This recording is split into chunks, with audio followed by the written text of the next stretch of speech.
Ahí se está grabando, ¿verdad? Sí. ¿Sí? Sí, Ok. claro. Ahí dice ok.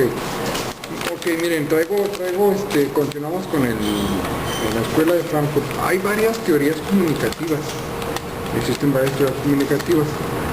No sé si ustedes recuerdan en la escuela cuando veían lo del emisor, el receptor, Sí. el medio, ¿verdad? Es la teoría comunicativa, pues, mecanicista, vamos a decirlo así. La teoría comunicativa mecanicista, pero ya después le introdujeron más elementos, ¿no? Que eran, por ejemplo, la hicieron más compleja ya con la escuela norteamericana de la escuela comunicativa, la teoría norteamericana, o la escuela norteamericana, que le integraron conceptos como opinión pública o teoría de masa, no sé qué, pero bueno. Entonces, hay varias escuelas hay varias escuelas que desarrollan teorías sobre la comunicación. De hecho, la escuela de Frankfurt pertenece a la escuela europea de la escuela europea de comunicación. Hay varias escuelas. Por ejemplo, miren, la escuela europea, dentro de la escuela europea está la escuela marxista de comunicación, donde se manejó la teoría de las sociedades de masa, donde ellos decían que las personas en el poder, los que poseían los medios de producción, tenían el poder en sus manos, la comunicación, y creaban una teoría, una ideología que les convenía en sus medios para perpetuarse en el poder. Luego tenemos, dentro de la escuela europea estaba la ideología alemana. La teoría alemana creía que había una clase dominante que era la propietaria de los medios de comunicación o de la comunicación, la que manipulaba la comunicación, y la usaban como una forma de perpetuarse en el poder, ¿no? De su clase, de su élite. Y luego viene la escuela de Frankfurt. A diferencia de las dos anteriores que acabo de mencionar, la escuela de Frankfurt sostenía que el capitalismo se había apoderado de los medios de comunicación con el fin de crear un consumismo en el cual las masas eran consumidoras, ¿no? Bueno, luego viene la escuela de Birmingham. Es una escuela americana, una teoría de comunicación, una escuela inglesa, quiero decir. Es más humanista. Y luego existe la teoría católica de la comunicación, ¿verdad? Que es también más humanista, que pues ve la comunicación no como manipulación, sino como un ejercicio humano de emancipación espiritual, etc., ¿no? Bueno, luego viene la escuela de España, la escuela de comunicación. Sucedió lo mismo con la Guerra Civil Española. Muchos españoles exiliados en Latinoamérica, en diferentes países latinoamericanos, continuaron desarrollando sus teorías europeas, así como muchos exiliados alemanes, como la escuela de Frankfurt en los Estados Unidos, continuaron sus escuelas en la Unión Americana. Y luego viene la escuela latinoamericana de la teoría de comunicación, entra lo que se llamaba, por ejemplo, entra allí dentro de unos elementos la teoría de la teología de la liberación. En la teología de la liberación se considera que la fe no es alienante, no deprecia al ser humano, como decía el marxismo, ¿no? Sino que el marxismo veía, por ejemplo, la religión y la fe como una forma de manipulación para alienar al hombre. En la teología de la liberación, ¿no?, se considera a la fe como un elemento de emancipación espiritual. Ok, ¿qué más? Es bien importante, por ejemplo, en el circuito del habla existe un elemento muy importante que es la retroalimentación, ¿verdad? Hay una diferencia entre información. Ahí termino. Ay, Dios santo. Bueno, y luego le corto. les decía yo, hay muchos elementos en el circuito del habla que se pueden comentar. Por ejemplo, está la interferencia. La interferencia se da cuando es como el ruido, cuando no hay, la voz está muy bajita, pero hay mucho ruido, como se creando la interferencia. También hay otro elemento, como les decía, la retroalimentación, que es cuando hay un cambio de papeles, ¿verdad? De emisor a transmisor, a receptor, y de receptor a transmisor, ¿no? Hay un cambio de roles. Entonces, la diferencia entre información y comunicación, ¿cuál sería? En que la información no hay un cambio de roles, sino el receptor no interactúa con el emisor. Él no solo recibe la información. Yo soy un informador. ¿Qué quiere decir esto? Que no voy a dar pie a que me contestes, ¿no? Porque es una información que te voy a informarte nada más. Tenemos que entender bien las palabras, ¿verdad? Entonces voy a comunicarte, me vas a comunicar algo así, quiere decir que me vas a dar la oportunidad de dialogar, por supuesto que vamos a comunicar, vamos a hacer un diálogo, ¿no? Entonces hay una cosa importante. Bueno, luego voy a seguir un poquito más con eso, hay algunas cosas que se me olvidan, pero era eso. Bueno, os sigo con esto, tiene que haber un canal para que se dé la comunicación. En este caso, si es la voz, pues el aire, ¿no? Si es un radio, pues las ondas. Y una cosa muy importante, existe una codificación y existe un código también, en el cual todos estamos de acuerdo, o los hablantes, ¿no? Y ese código también incluye la gramática y la semiótica, que tiene que haber una semiótica que sea más o menos afín, ¿no? Entonces, ¿cuál es el papel del receptor? De codificar todos estos términos, porque yo me acuerdo cuando lo veía yo en la escuela y decía, oye, pero esto es una clase de español o de electrónica. ¿Cómo está que la profe anda hablando que del transmisor y que es electrónica, ¿no? Sí, no se acuerda, a mí me pasaba eso, ¿no? Y luego, cuando estás hablando de electrónica, dices, estos son los codificadores, caray, estos son los receptores, estos son los, ¿verdad? Pues precisamente se interponen ambas ciencias, la electrónica y la ciencia comunicativa o la teoría comunicativa. Bueno, la comunicación es una ciencia ya.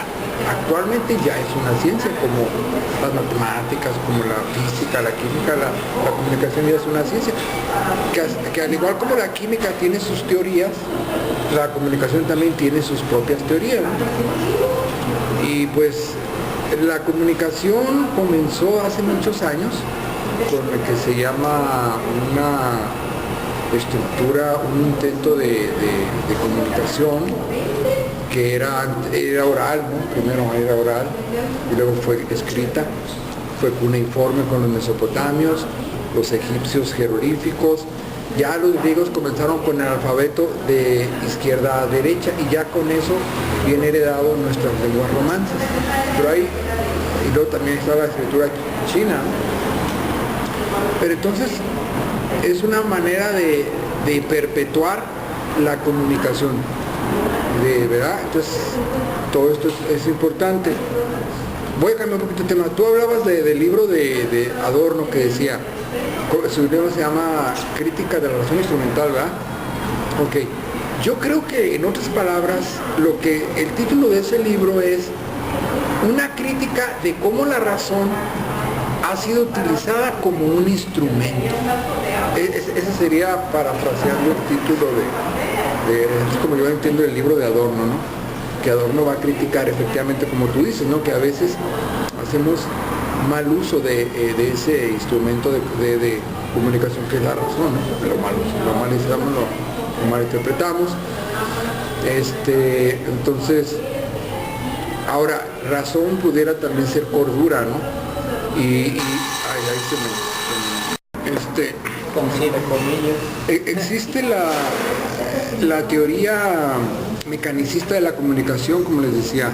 La comunicación se da de manera mecánica, no hay que inventarle más cosas de lo que no son, ¿no? Hay un mensaje, hay un emisor que lo manda y un receptor que lo recibe ya.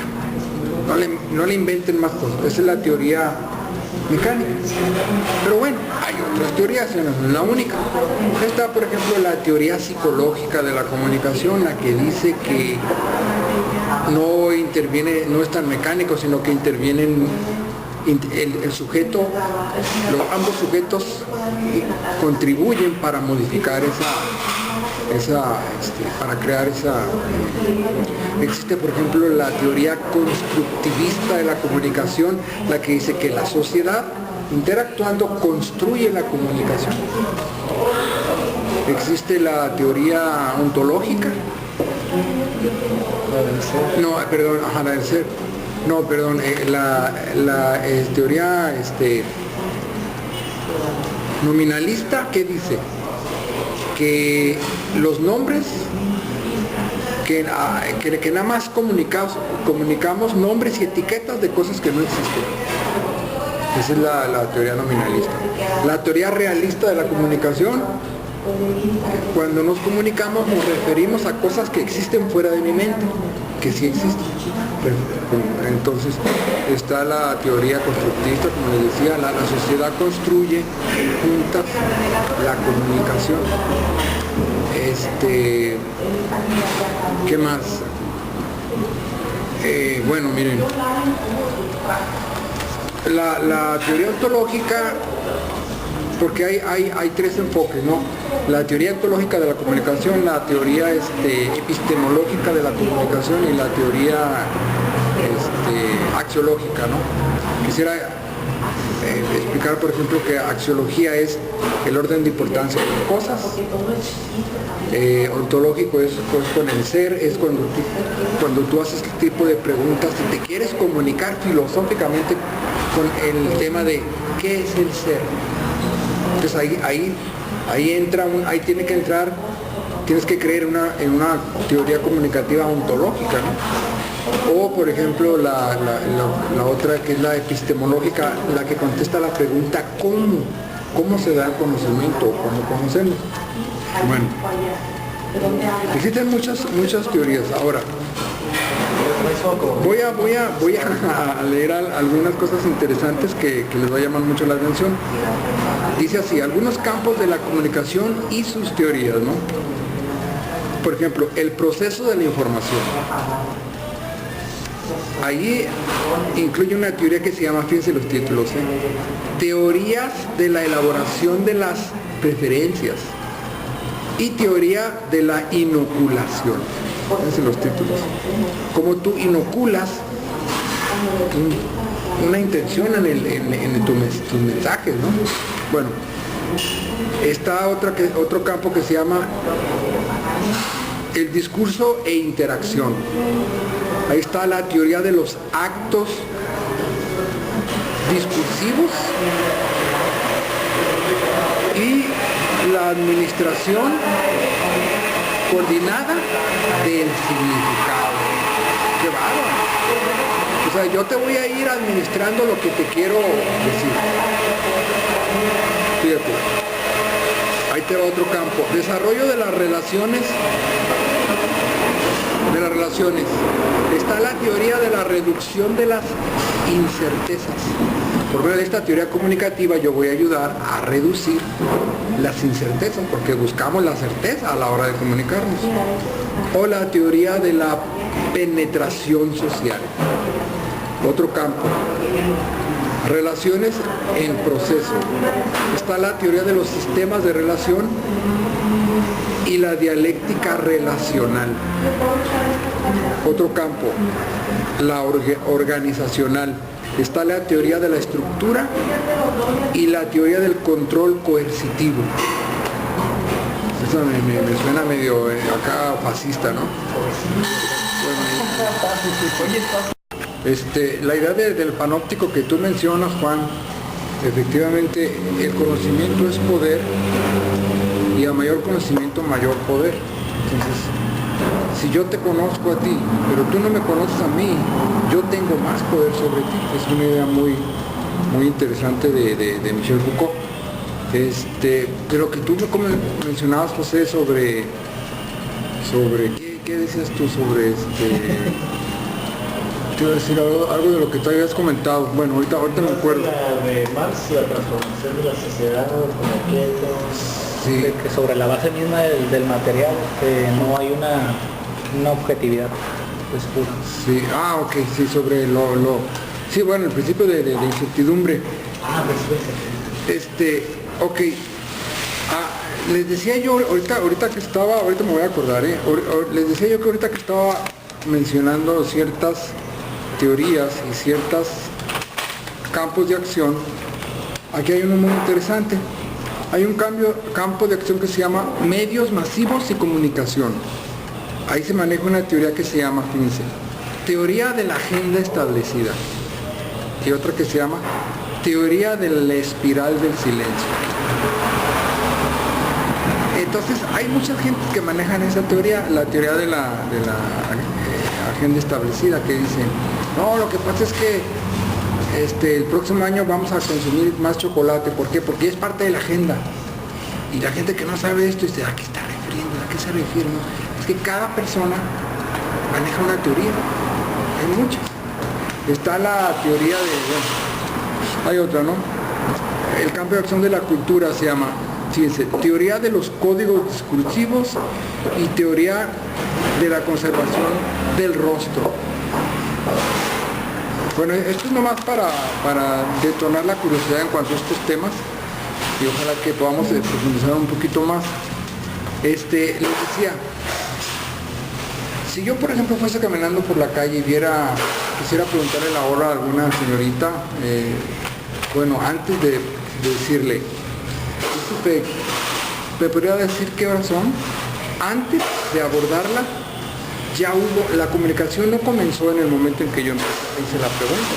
La comunicación comenzó desde el momento en que yo vi la posibilidad de que fuese amable, pude ver su mirada, a lo mejor si tiene tiempo de contestarme, etc. Entonces, la comunicación no solo es hablar. Otro de los elementos de la comunicación es bueno, ya hablé del código, de la interferencia, de la retroalimentación, que es muy importante. Pues ahí, ¿qué más puedo mencionar? Sí, estaba hablando sobre la ontología, la axiología y de la epistemología, ¿no? Cuando yo, por ejemplo, voy a entablarme en una discusión filosófica, yo tengo que usar la teoría ontológica de comunicación. O si yo me voy a embarcar en una teoría sobre qué es más importante, no, porque tú dices que a saber arreglar el motor de tu carro le das más importancia a la salvación.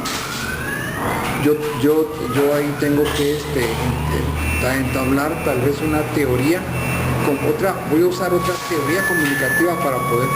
Entonces, sucede algo, si yo, Dionisio, te hago una observación y si tú escuchas y no cambias o no haces un autoanálisis, ¿qué creen que sucedió con la comunicación?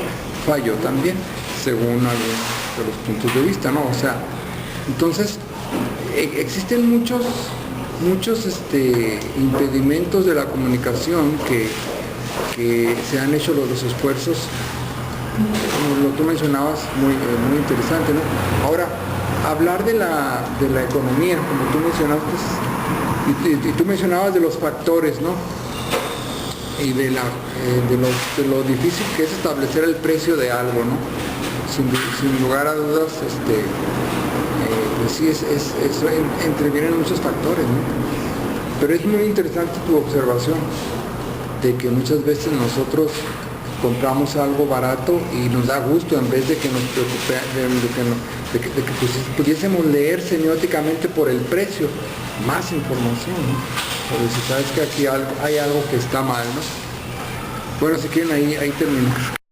de lo que decías, José, en lo que decías es de que, lo que te quería decir me acordé, el Augusto Comte hizo la clasificación de las ciencias, él es el creador del positivismo, y él decía que las ciencias van de la 1 a la 6, la primera era matemática, la más exacta, y la 6 sociología, la menos exacta.